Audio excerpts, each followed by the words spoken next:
In the beginning, I did think this was going to destroy me. Why me? What have I done? I've been a good person. I followed the rules. When you're growing up and you're taught to fear this stranger or this monster looking, scary looking person, I learned, no, that's not how it is. You actually need to fear the good looking person, the person that you feel like you can trust the most.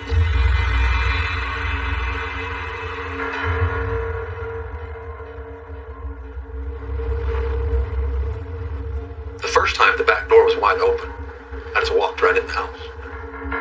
I would have never thought this was going on. Help me understand. What does it do for you? It gets me high. I always thought that, if you lived with somebody who was doing things like that, you would know. Yeah, there's a lot of these little signs, but you can't judge me because you don't know. You didn't walk in my shoes. You didn't see the things I did. You didn't feel the things I felt. I think Joy's a different person, but I think I enriched her life in some way. Wasn't all bad. You didn't know how good he was at wearing that mask.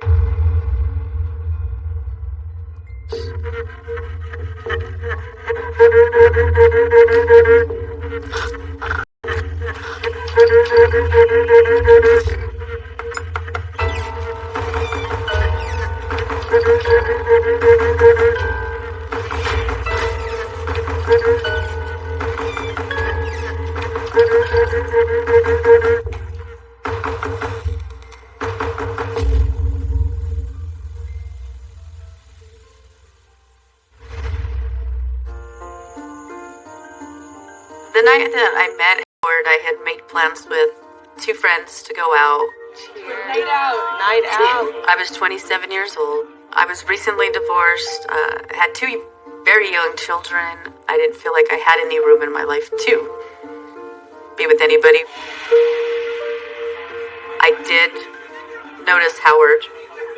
I think that guy's smiling at me. He was a very good-looking man, very striking. Came up to us, bought us a round of drinks. I was wondering if I could buy you all a round of drinks. That's okay with you? Sure, that sounds great. He was newly divorced. He had kids. There was, that connection there that we had. Yeah, you don't get to do this kind of stuff too often as a parent. No, it's a totally different world. Yes, and I feel like I don't even know how to get back into this. Sorry. Figured he was looking for a hookup that night, and I wasn't gonna go there. Hey, Joy, I think we're gonna head out. Okay, I'll be right there. I didn't even give him my phone number or get his phone number. His kids were in Colorado, so he planned on moving up there. It was really nice meeting you, Howard. Nice talking to you too, Joy. I figured, I would never hear from him again. And we left.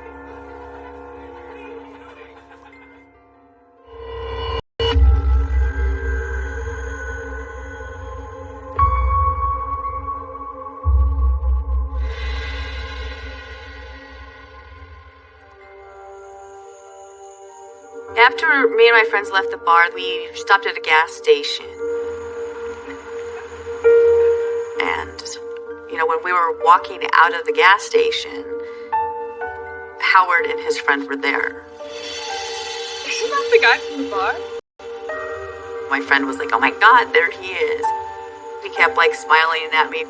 I just thought it was kind of a chance meeting that we both happened to end up at the same gas station. I know you. Yeah, you look familiar.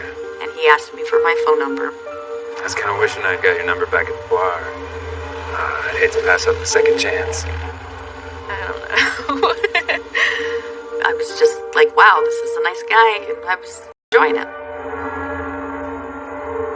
And I did give him my phone number. I did not think of the risk I was taking. Call me? I will. Looking back, I think Howard had planned to follow me.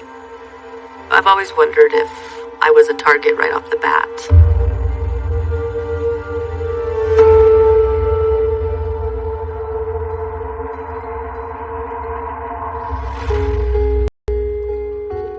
Howard was very romantic. I was always getting deliveries of flowers. He would leave notes like, miss you. I was flattered and, was like, oh my God, this guy is great.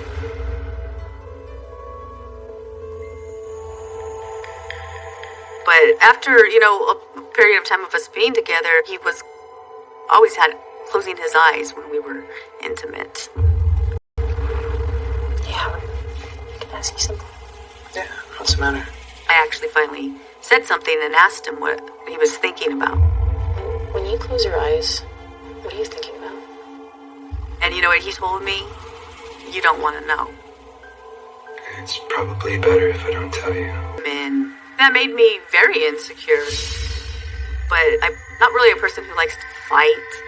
I was always really passive and just let things go. You go up in the shower, okay? When I think about that now, it makes me sick because now I know that he was imagining other women, but like in a horrible scenario. It's still kind of like unbelievable to me that that's what it was.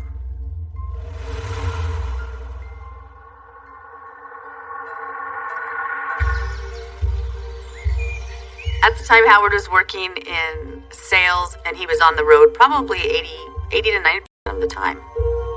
We were seeing each other every other weekend. And one weekend when he was in town, I think he had a business dinner and he had left, and he had actually left his laptop up.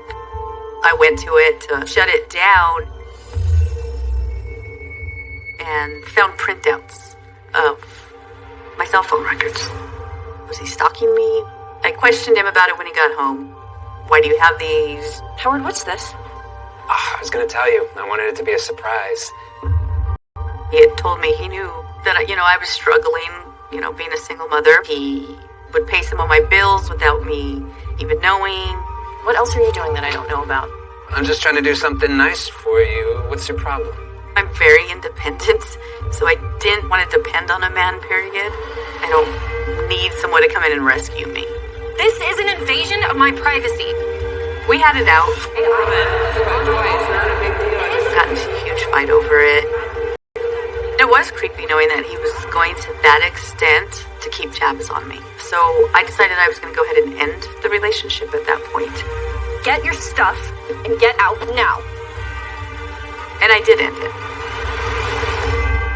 Okay, forget it.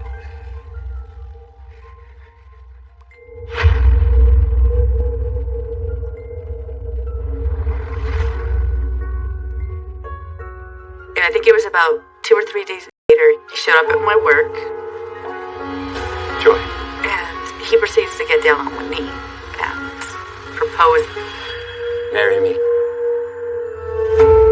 And the whole time in my mind, I'm thinking, oh my God, get up, don't do this, don't do this. You're the greatest thing that's ever happened to me. I don't want to lose you. I love you. Then he does this whole beautiful speech that any girl would be wanting to hear. Howard, what are you doing? I didn't say no right off the bat, but I was like, I need to think about this. I couldn't go from just ending our relationship a couple days before to all of a sudden being engaged, and I wasn't quite over the fact that he spied on me. Howard, Take care of your kids. But Howard was really a master at knowing the right things to get me to fall for him. I want us to be a family. Telling me how he wanted to take care of me and my kids and give me the life that he said I deserved. He was a good father, and I wanted that for my kids, and that completely changed my mind.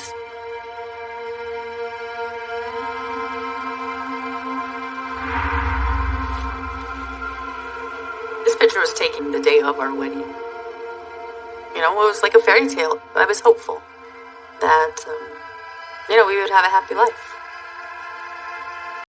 But almost instantly, right after the wedding, I had that, like, a nagging feeling like, I think I just screwed up.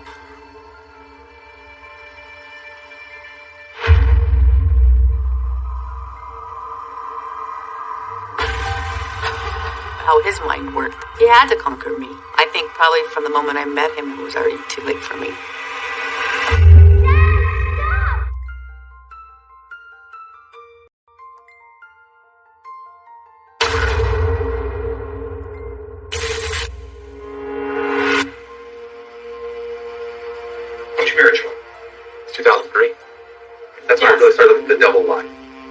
How long are you married to her? Till I got Ruth. Okay. I was in love with it. I still am.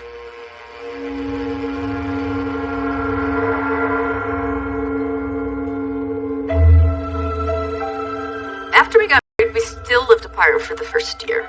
He was working in Fort Collins, which was about 4 hours away.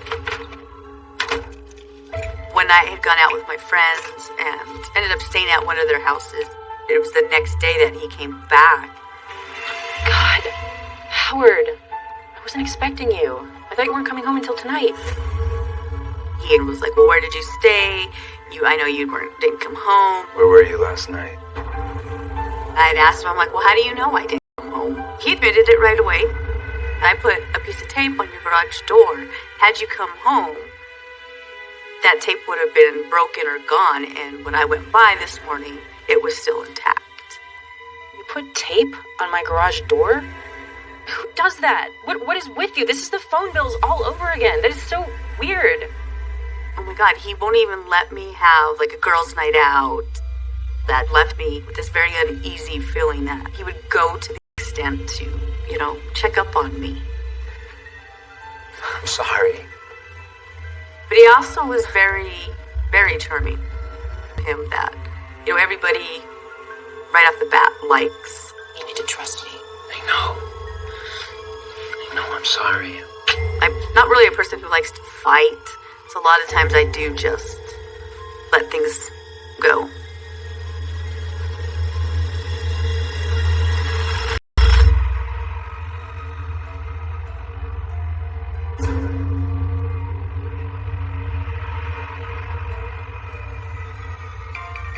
I'm super close with my kids.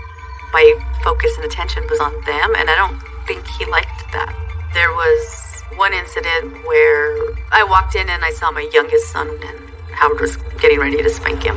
What were you thinking? Hey, what's going on here? I didn't even spank my kids, so I was not going to let him do it. A lesson. I had swung at him. He proceeded to grab my wrist, twist my arm. The next thing I knew, I was on the bed being choked. I was not able to get him to stop. I remember hearing his daughter screaming, "Dad, stop." Dad, stop! Stop it! Hearing his daughter is what stopped him. After I get up, he's apologizing to me, trying to play it off. I wasn't really choking you. It's just how I was trying to hold you down because you were trying to hit me. Jordan, I don't know what got into me. I just got overwhelmed. I always said I wasn't going to be that woman that would let a man put his hands on her and stay. Jordan, I'm sorry, please. But I wasn't able to leave him. Nobody in my family was divorced. I was the only one. If I left him, I would be twice the failure. That was like the main reason why I stayed. I didn't want to disappoint my parents again. Oh God, please forgive me.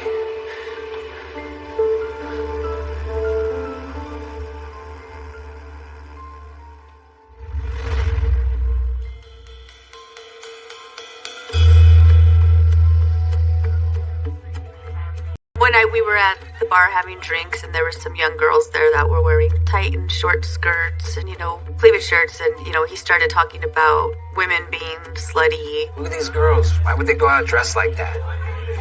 We're having common decency. He had made a comment about, like, college girls. They sleep with anything. What are you talking about? They're slutty outfits. It was actually kind of, really angry, and, like, you could feel his hatred towards women. Anyone who dresses like that is just asking for trouble. I was completely, taken back by his comment. How could he be so different from the one I knew when we were dating? How could you say something like that? You have a daughter. Just because they're dressed that way doesn't mean they're trying to seduce someone. Can we just get back to our night? Yeah, I'm sorry. You're right. After I would call him out on anything, it was always, he would go back to the nice guy and, be that charming man that I fell for. Looking back on it now, and knowing what I know, that's what he liked, that's what turned him on. He was setting up a toxic scenario in his mind.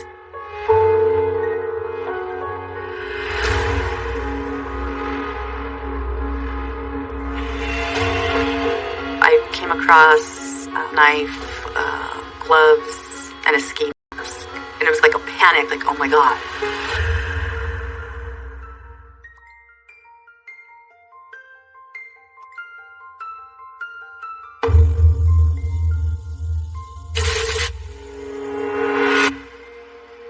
I tried to quit and felt guilty and would go and not do it, and then, But you always returned. yeah, I fought it every day.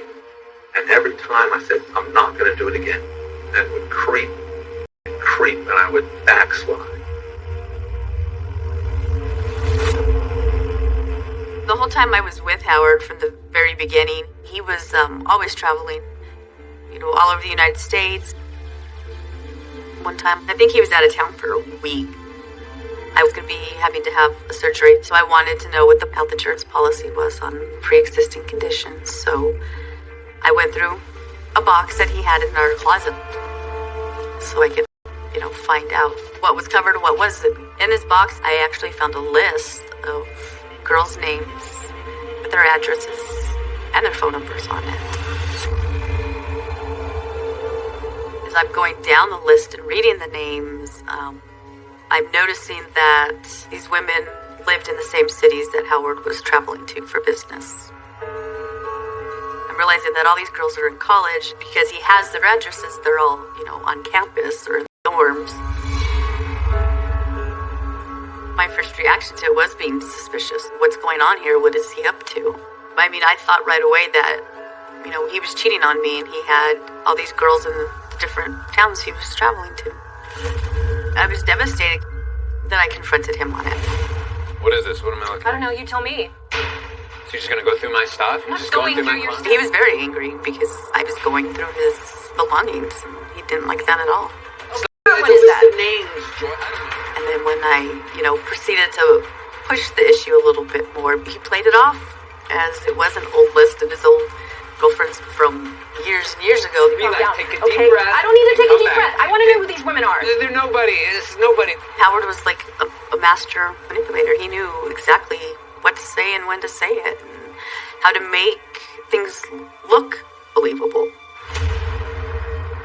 You cheating on me? No, Joy, I'm not cheating on you. I would never cheat on you. You're the greatest thing that's ever happened to me. Why would I jeopardize that? And I guess part of me didn't want to believe that, he could be, cheating on me. You mean nothing to me. Look, this is all in the past. You're the only one that I love, okay? I just kind of pushed it aside and forgot about it. Tried to forget about it.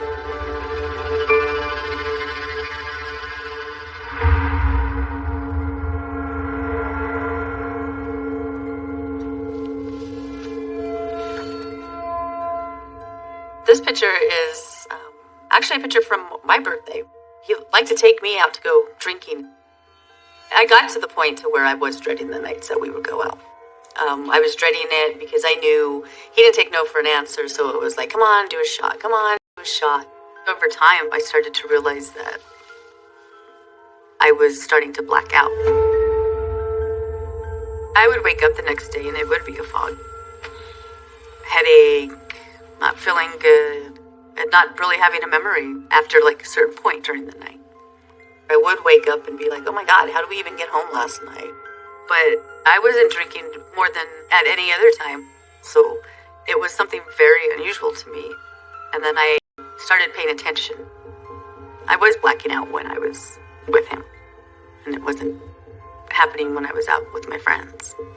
I brought this for you. Eventually, I did talk to Howard, about it. And, he always turned it around. It's your metabolism. You're not eating enough before we go out. Told you should have had something in your stomach. You're not 20 anymore. He always had an answer. I made light of it at first. I even mentioned it to one of my friends, and, we laughed and joked about it. And, she casually said, he's probably drugging you. Go make you some breakfast.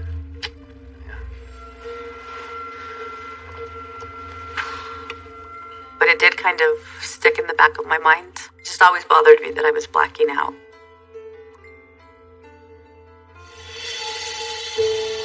Cigarettes. He had kept cigarettes underneath the seat of his car.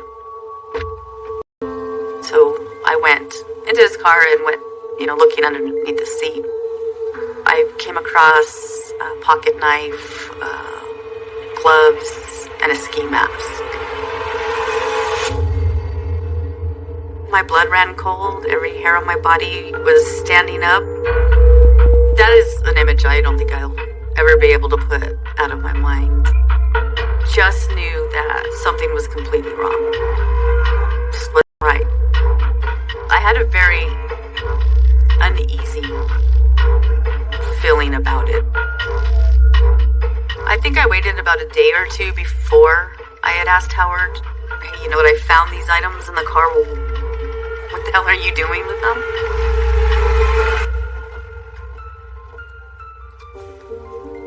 Hey, Howard.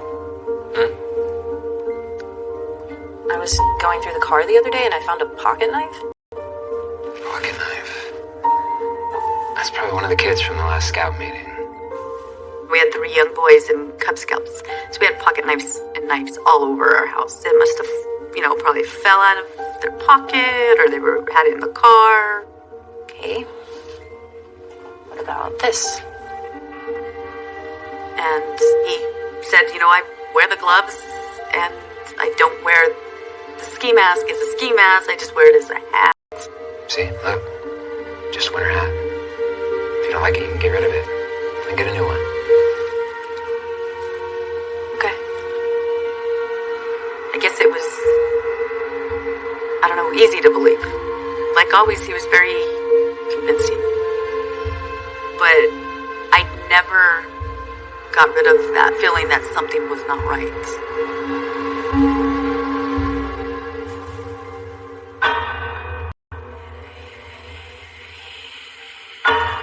I saw maybe 30 seconds a minute of what was going on in that tape. Had I watched more, would he have let me go? Would I be here today?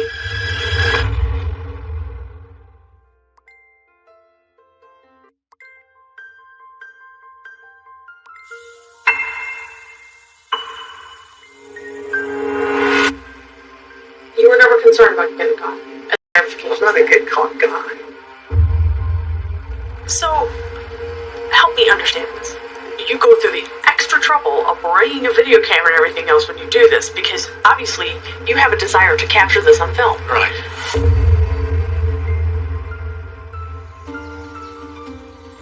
Parents weren't able to come out and see him. Howard had filmed it, so a couple days before we were going to be headed to Albuquerque, I started going through videotapes. Because he had nothing marked on what the tapes were. As I was popping in these tapes, trying to find the one of my kids, I came across a videotape of me.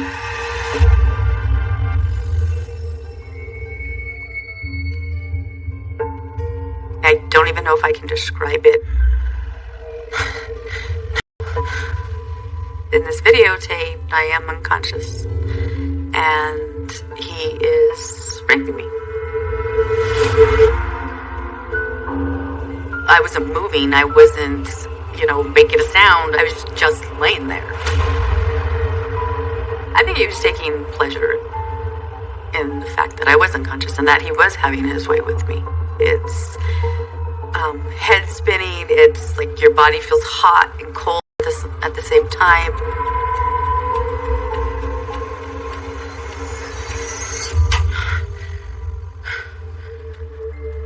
I couldn't watch anymore, so I had just turned it off, and I think I sat on the floor trying to make sense of what I just saw.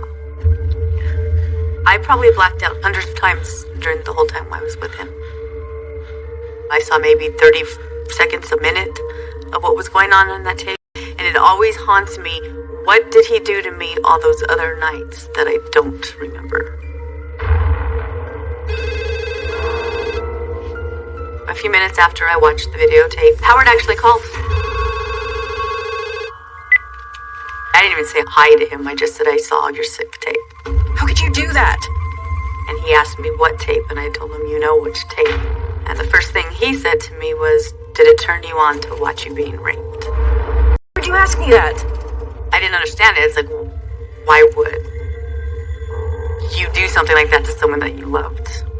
When he realizes how upset I am, he acted like it was no big deal, and he changed his tune. I'm sorry, I was just drunk. Things just got a little out of control. He completely downplayed what he had done. But at that point, there was no convincing me, like he had, so many times before.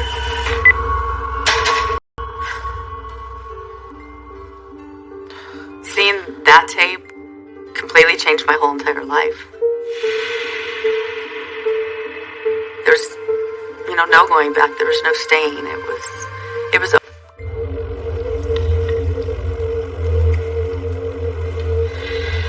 He was very apologetic, but he did seem, like a little bit, I don't know, on edge, nervous. He had said he wanted to talk somewhere quietly. We actually started just kind of like driving around. And I saw that we were getting further and further off the road. And then finally he was like, you know what, let's just park somewhere. I remember feeling that panic. I knew what Howard was capable of by what he did to me in that video. What are we doing? Where are we? I just want to talk about what happened. But I didn't know how much more he could be capable of. He was asking me questions like how much did I watch of it? Of course he kept apologizing about it.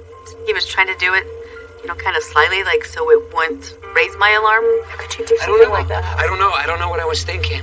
But looking back on it now and knowing what I know, he was taking me to find out what I knew. If there was videos of him raping other women. How much did you actually see? That still sends chills up my spine because it's like, had I watched more, had I knew more, I might have never come back from that car ride. I turned it off. I didn't want to see that, and I never want to see anything like that ever again. I'll get rid of it. I promise nothing like this will ever happen again. I did make it a point for him to know that is all I saw was, what he was doing to me. Let's go home, all right? Let's just forget this whole thing ever happened. Yeah, okay. That was the key to my safety. In his mind, it was over.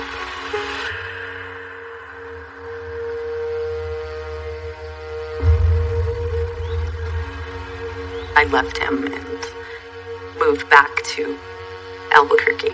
And even though we weren't legally divorced, it was still over in my eyes. It was in October of 2009. I like to do the puzzles in the newspaper. And I was, working on them, and I came across an article on one of them, and I never read the paper, I just did the puzzles.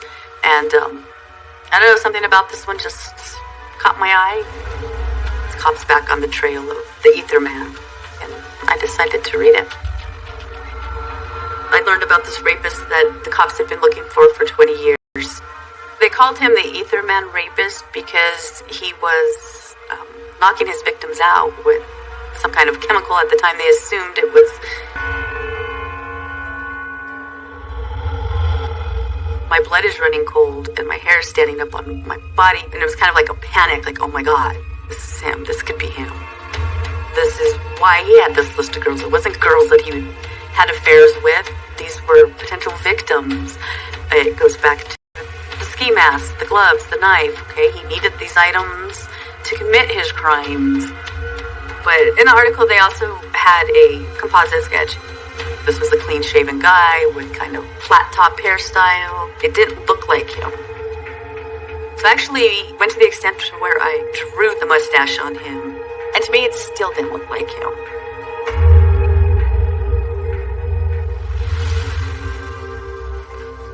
Seeing this picture really, made me torn. Maybe it's not him, and I'm just overthinking. Just because somebody's done something to you doesn't mean he's out there doing it to other people.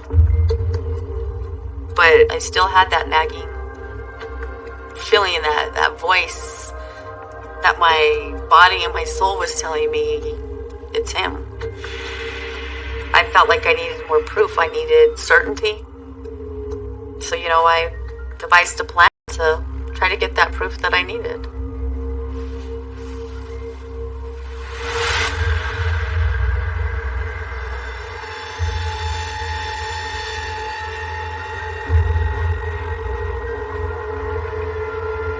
I had called my ex-husband and I had told him, you need to promise me that if anything happens to me, that you will take care of our kids, because he knows that I suspect him.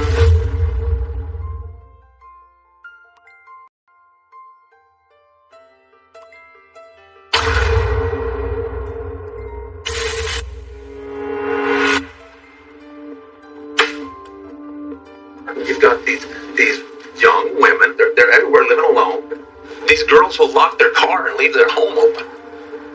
The victims are so ignorant, and I don't mean stupid, I mean ignorant of their own safety, because everything that I did can be prevented 100%. And there's such simple things that women can do in general. Putting a damn lock on your bedroom door and lock your door. Just numerous simple things to prevent predators. Shame on these dads who send their daughters out and don't educate them and don't teach them things. Shame on these parents.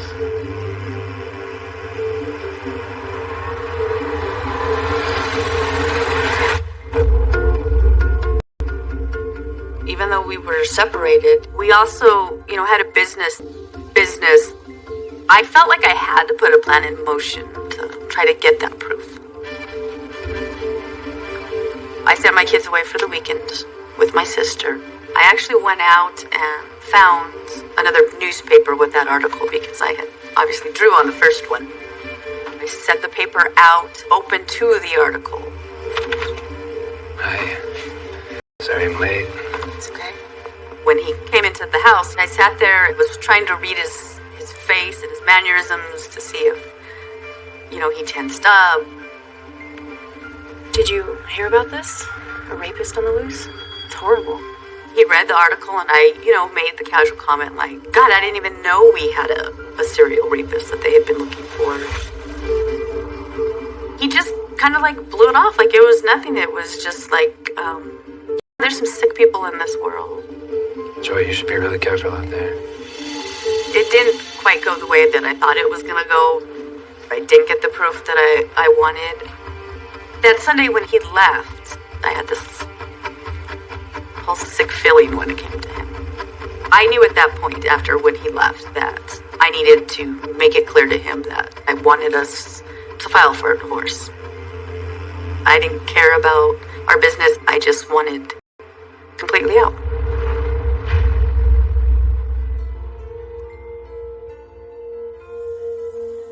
I think it was the next day, I got contacted by the Pueblo Police Department. They just asked if they can come down and talk to me about Howard.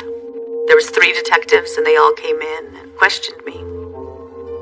Have you seen any evidence of his building anything unusual? I'm not sure I know what you mean. Did I know if he knew how to make a bomb, or had I ever seen him make a bomb before? Have you ever seen any strange materials around the house? What are you talking about, a bomb? No, I don't think he knows how to make a bomb. And it was at that point that I learned he tried to murder a cop. Oh my God. This was just so surreal for me. The story was he got arrested for being a peeping Tom. This cop was due to testify against him in the peeping Tom case to stop him from being able to testify against him. He tried to blow up a cop's house with his wife and his young son. And one of the police officers stated, this just doesn't make sense. This was a misdemeanor case. For him to go to the extent he did and risk all this time in jail, it just doesn't fit. And it was at that point I had told him, it's because I think he's this serial rapist. I think I know why he's done this.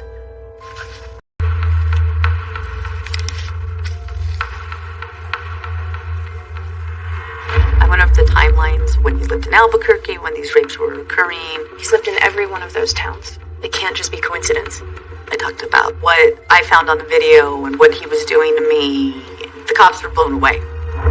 We will take care of this for you. They were able to get a warrant to get a sample of his DNA. His DNA matched the DNA picked up from his victims. Howard was the eighth man rapist.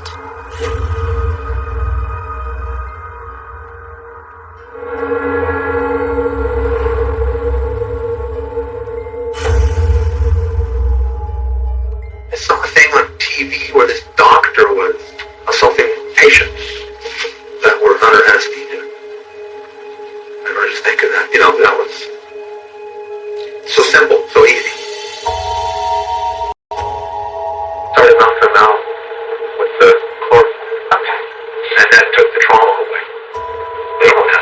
They could think, they don't know. It was way less traumatic. I mean, I don't know, that's pretty sick. I always say he was the devil in disguise. To me, this just proves, yes, he is the devil. I went in and the girl was sleeping, and I put it over her face, and I held her down into the pillow, and she struggled a little bit, and then boom. And then what? I pulled her panties off and raped her. I mean, again, it's hard to listen to that you are listening to pure evil. I've had a lot of guilt over the years of this is someone's daughter. I don't know if I have much remorse, but guilt. I think you're trying to most people to think serial rapist in the history of the United States. Oh, please.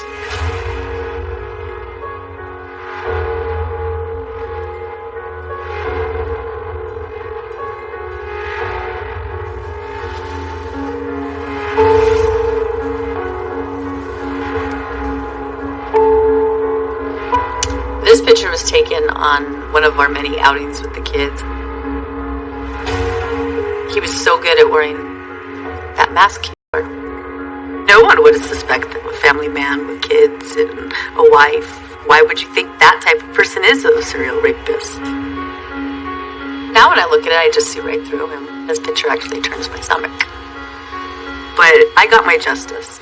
I can sleep at night knowing he's in prison. He's not going to hurt another person.